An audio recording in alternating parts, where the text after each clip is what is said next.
Hello, everyone, and a very warm welcome to you. And I would like to extend an enormous congratulations to every single person that has come today to this amazing event which Joanne has put on.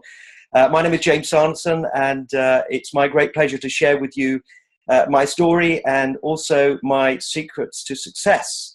And it's great pleasure to be with you, and I wish I was with you in the sense because I absolutely love the Northern Ireland accent. So I just find it the most appealing accent in the world. So if I was sitting with you or for a one-to-one, I would just sit there and listen and just want you to talk and talk and talk. Anyway, I'm talking now, and I'm going to be talking to you really about my story and my keys to success. So I started with the company, as I say, because it wasn't always the Juice Plus company, but I started with the parent company behind Juice Plus, NSA, in 1988. But I actually saw this business in 1987. So that is 30 years ago. I mean, I just can't believe it. And I remember sitting in an office in Dallas, Texas,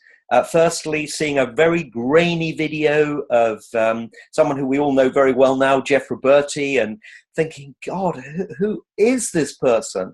But his story was really, really captivating. And as a result of seeing that, I then went to an event, and there were 500 people there on the Saturday morning in Dallas, and I was just blown away. I was like, what are people doing here? And at that time, we were in the water business, though we were selling in-home bottled water systems. And that was very, very successful. But I remember thinking to myself, when I went to this event on the Saturday morning in Dallas, I thought, how can all these people want to become plumbers? I couldn't work it out, but obviously, that wasn't the case. But I sat there and listened to a presentation, and it's kind of interesting, what really gets us. And I don't know what first got you about our business or our products, of course, the product through the experience, of course. But when we see the business, it's like, what is it that really gets us? And I remember listening to someone talking about McDonald's. So slightly unusual presentation for our company type of event. And he's talking about McDonald's. He was talking about the huge success McDonald's had had. And he talked about duplication and replication and how you take a simple system and you replicate it. And I went, oh, right, okay, I get it. I get it. That this, as what I was being shown on that day, was like a simple and a much more cost-effective, effectively like a McDonald's franchise. Now, obviously, McDonald's is, it's a different type of ball game in terms of what we're doing, but the system and the sense of huge expansion potential is the same. So I went away from that, and I was like buzzing. I was absolutely buzzing, and I just immediately got the figures. And I got the understanding of it all. I remember driving home, and I was driving back to where I lived in Dallas in a quite an old Toyota, right? And it wasn't like clouds of smoke coming out, but it certainly wasn't the most fantastic car in the world. I'd had it resprayed, and I was so proud of it, but it really wasn't a very, very impressive car. But I remember, as I was driving along the freeway, there were other cars driving past, like a Porsche and BMW and Mercedes, and I just caught myself thinking, oh, I could have one of those. And then I thought, oh no, don't be silly. But I'd got the dream, and I'm sure you have got the dream as well about what this can actually do. But the reality is that starting in 1988, 1993, I was down at Porsche in Reading, just outside London, buying a new Porsche for cash from this business. And, that to me was like the most phenomenal moment, really, because I'd proven that this business could work, and it could work for me. But I've got to tell you that I didn't think right from word go that it would work for me. I just couldn't imagine myself doing it. I don't know how you feel. Sitting today, you may have had a lot of success already, but you may have had hardly any success to date. And you may be thinking you're just not quite sure if this is going to be something that can really work for you. But it really, really worked for me, but it took time. It took at least a year for me to get my head around it in terms of how it would work. But also it took a year for me to get to a point where I was really, really committed to start doing it. And so after that year, when I was kind of ready to quit, in a sense, I went to hear Jay Martin speak, who, as we know, is the president of our company. He said, what you need is a business buddy. And I thought, okay, that makes sense. I'll go out and find a business buddy. And he's explained very well and cleverly that, two obviously is much better than one, but two is actually more like three or four. The power of two is very, very strong. So I set out to find a business buddy, and I found a school friend of mine who I hadn't seen, wait for this, I hadn't seen him for 11 years. And a very, very stressful call to make when he hadn't seen someone for 11 years. But I rang him and I said, David, I've started my own business. There's too much potential for me alone, and I'm looking for a couple of people to come on board with me. I know you've been very successful in the past, and I think we could make a fortune with this. Well, initially he said, yeah, sounds interesting. I'd like to take a look. And then that look became another look, and then another look, and then he got started and they got moving. And then we really, really started working closely together. And we were there in London when Birgit and her husband Wim decided to start. And we were working together in the early days. And that was very, very exciting. And none of us knew anything really when we first started, but we were so determined to get going and to make it happen. So we did. And I'm going to tell you and talk to you just very quickly now about what I believe is the secret to my success. And what I'm going to do is I'm going to spell out, this is simple, I'm going to spell out the word success. And I'm going to give you a key thing for each letter of the word success. So if you're ready, and if you'd like to write some notes, here we go. So success, to my mind, really, the critical thing for me was to have a sense of urgency. And what does a sense of urgency mean? A sense of urgency means that we are going to seek to compress as much effort as we can into a short period of time. And that's what I really determined to do. When I started, and again, working with my very good friend David, we would be on the phone all the time. What have you done today? What have I done today? We would be sharing all the time. And as a result, we had this tremendous energy between us, which really, really built. So all the time we were kind of on the move. And I just wonder if you've got that with anyone in your team. Have you got someone you've really buddied up with? Because it's so powerful. And, and if you've got it, you know what I mean. So I was really going at it like mad. I mean, to the point at which I remember coming outside sometimes, and I didn't know what time of year it was. I know it sounds crazy, but I would come out into the sunshine and I would think, well, if the sun was shining, then it was summer, when it could have been January. But, it didn't matter to me at that time. Nothing mattered other than the success that I was aiming to achieve. And I've got to say that also I felt that this was my opportunity. I passionately believe that everyone has one big opportunity in their life, one massive opportunity that will come. And I fortunately had the presence of mind to see my opportunity when it arrived. A lot of people will just walk past an opportunity and go, well, and I just see it as just something of no consequence at all. But when I saw my opportunity coming, and it was like a sort of huge thunderbolt coming through the sky, I thought, there it is, there's my opportunity. And so I grasped it with both hands, but I didn't necessarily know what to do. So in the early days, I determined the first thing that I really, really did was I connected with my upline.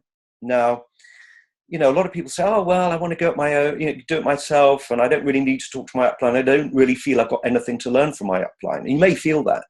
You may think, oh, it's so simple, I can just do it myself. Well, I would encourage you to be different in your thinking and to see your upline as an enormous resource. So you know, obviously Joanne is running this event today. I mean, what an incredibly accomplished woman. What an amazing heart she has for everyone here. She's already so successful, but so positive in herself.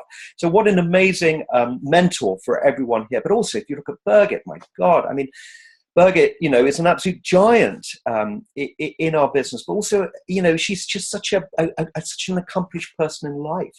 So these are two people that you can really look to and say, God, these are amazing people. And they've got so much to teach, but in a very simple way. That's the wonderful thing. So my sponsor was someone called Bob Burdick, and I connected with him right away. But the interesting thing actually was that he wasn't actually my sponsor at the time I joined. My sponsor was someone who was slightly alternative, but you know, I'm very grateful of the fact that he got me in the business. But Bob was his upline, so I kind of saw my sponsor as being someone interesting. He had quite good work habits, but the real person I wanted to connect with was Bob. So I got in touch with him, and you know, it's quite interesting how attentive they were to me coming into their team. And again, I just wonder for you, do you know who's coming into your team? Are you really attentive of who's coming in? Who's the last person who came into your team? You may not know. But Bob and Sue, his wife Sue, really knew. And something really extraordinary happened, which really locked me into them, was that I'd you know, been in Dallas and I was flying back to the UK. And I was on a plane, sitting in the plane, about, you know, 30 rows back, way back in economy. And I could see one of the stewardesses walking back through the plane. And she was walking further and further back. And, you know, and I was thinking, well, she's obviously going to be talking to someone about if they'd like a different vegetarian meal or something. And we were all ready to go. So we had our seatbelts on, and she came up to me in the seat, and she pointed at me, and I think, what? I hadn't requested anything. And she said, are you Mr. Sanderson? I said, yes. She said, there's a telephone call for you. Can I escort you off the plane so that you can take the call? I was like, what? Anyway, I went off the plane, and sure enough, it was a call from Bob and Sue. So that was extraordinary. And all they wanted to say to me was, thank you very much indeed for looking at our business. We're so excited that you're looking, and we'd love to connect with you more. And God, that made a huge impression. I mean, you just imagine the effort that they must have gone through to connect with me, to get me off the plane, to speak to me. I mean, what an impression. And in actual fact, I didn't really want to get back on the plane. I'll tell you why. Was because at that time, I could overhear a conversation between one of the mechanics and one of the people on the plane to say that they thought there was a bit of a problem with the plane and they didn't know if they'd have enough fuel. And I was like, what?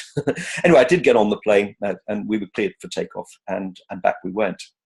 So having a sense of urgency was really, really important for me. And the second point was connecting with my upline. And you know, Bob, right from word go, had this huge, you know, attitude, which was so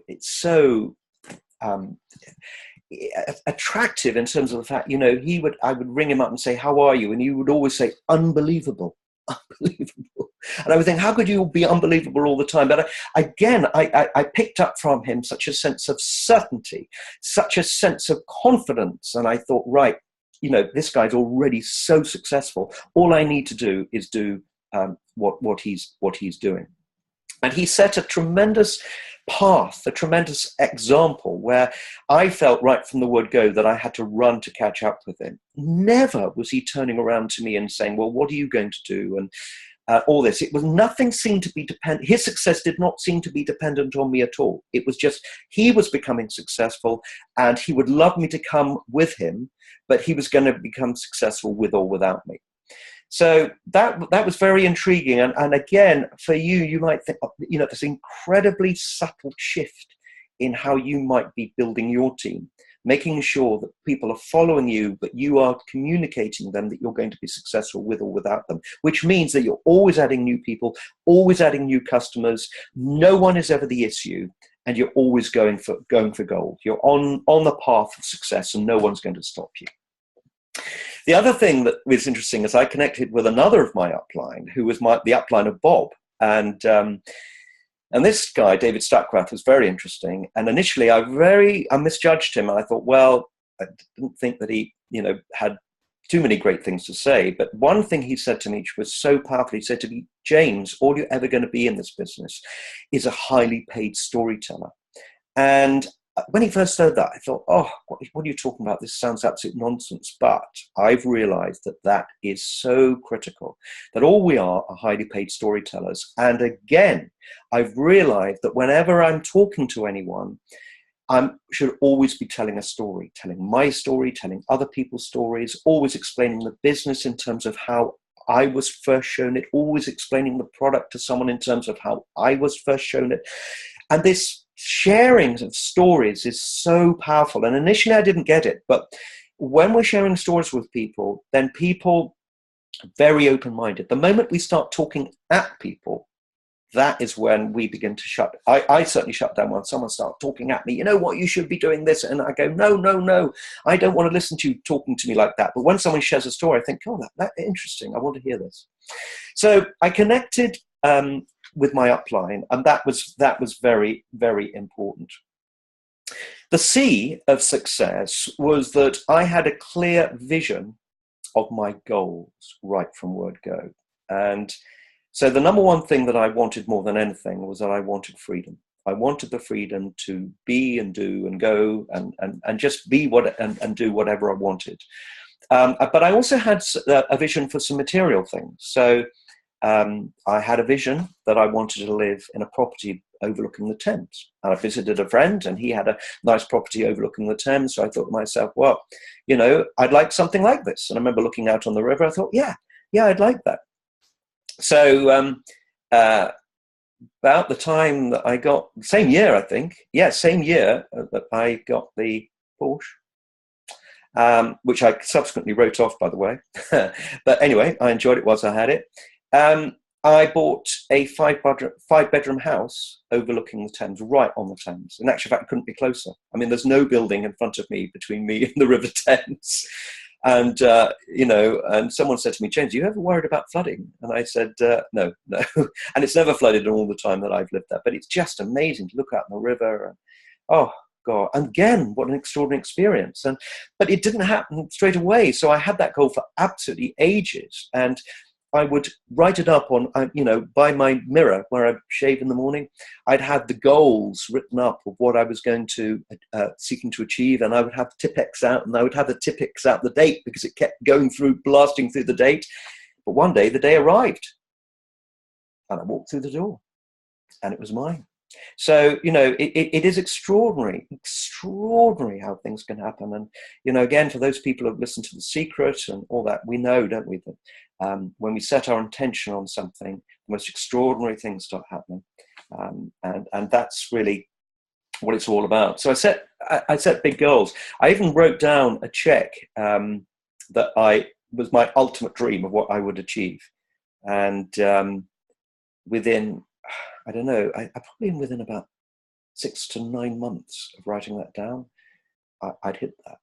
So that, again, was like mind-blowing. But again, it's all about setting those goals. And my question to you is, have you got goals? Have you? Because it's so important to have goals. The second C of success is to choose the right people to work with. Now, this is massive. Now, Bob, right from word go, explained to me that I was always looking for people with 3 different key attributes.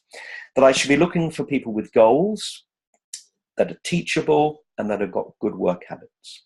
People who have got goals, that are teachable, and they've got good work habits. And if you think about all the people in your team that you're really moving ahead, they have all of those attributes. So right from word go, those are the people that I was focused on. But what tends to happen in our business, and what I found very quickly, was that other people would join me, which I was very, very grateful for. But they were taking up an inordinate amount of my time. And often these people were people who had joined the business, but for whatever reason, they were work in progress.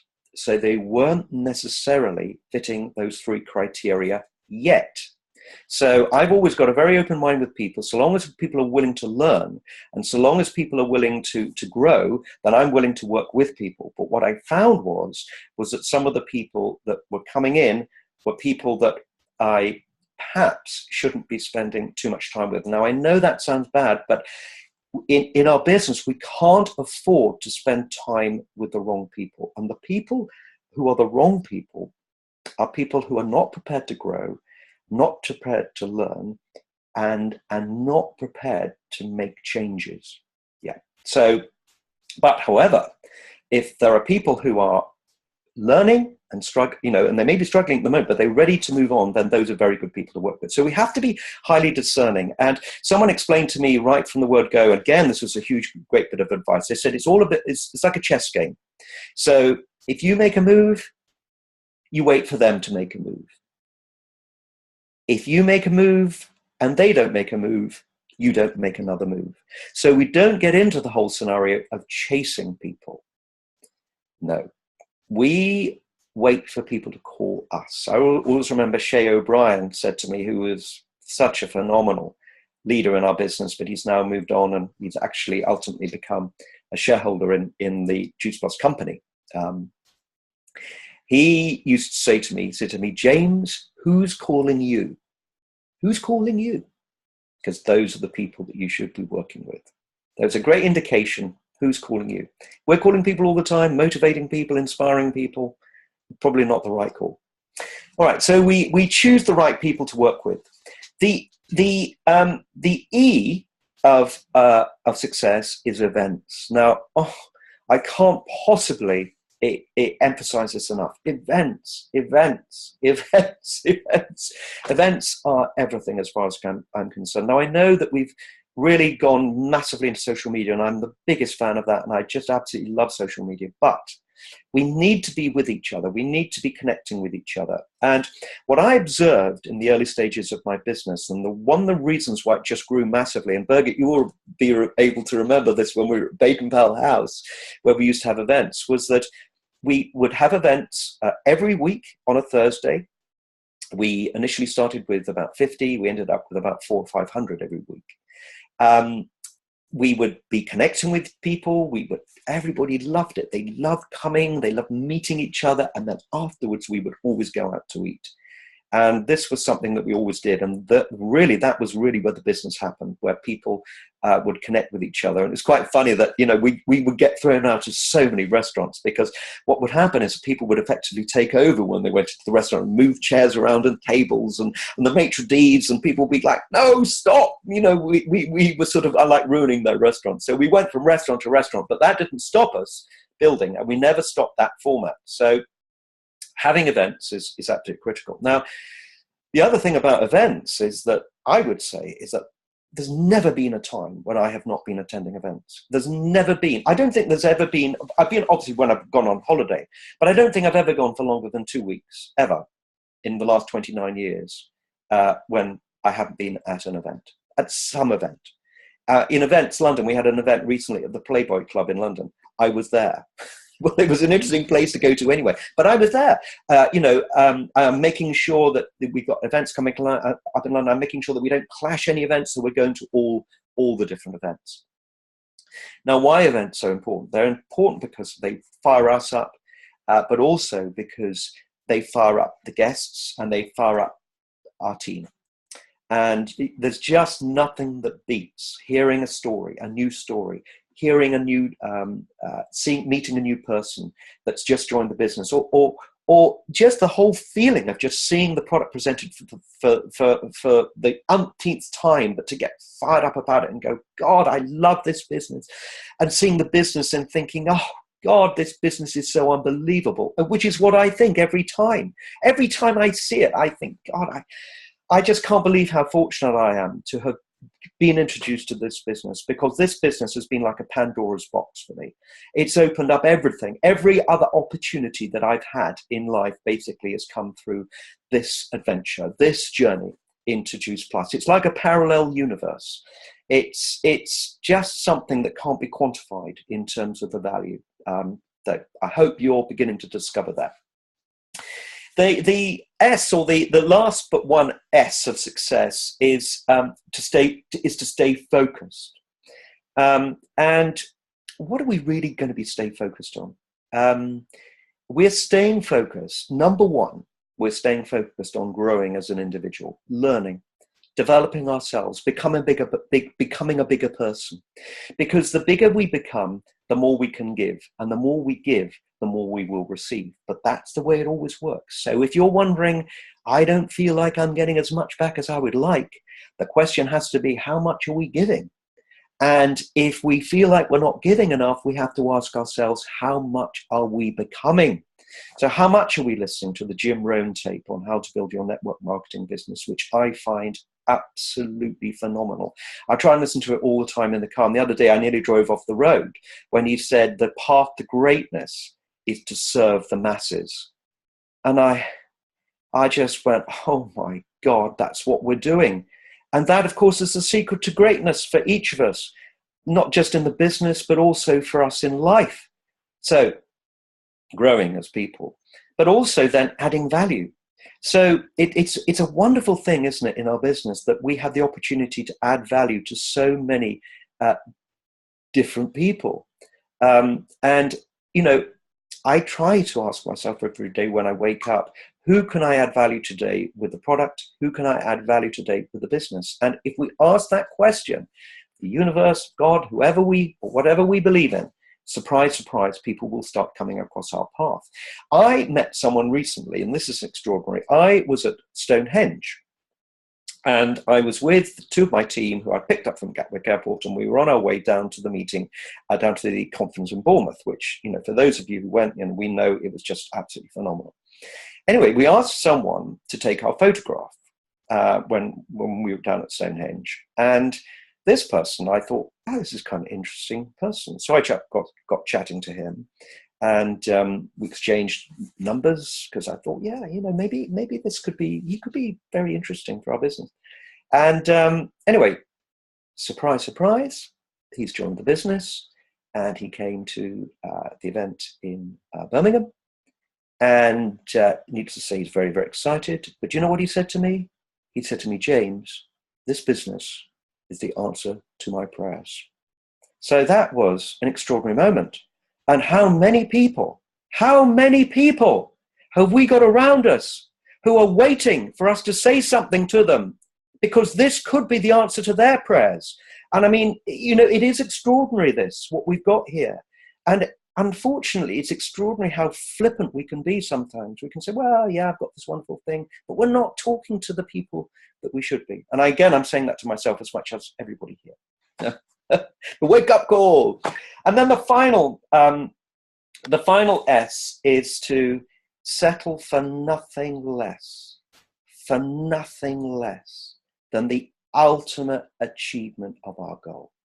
And you may be like, you know, getting a little bit uncomfortable in your seat now, thinking, oh my God, the goal that I've set for myself is so massive. Am I really going to achieve this? Settle for nothing less.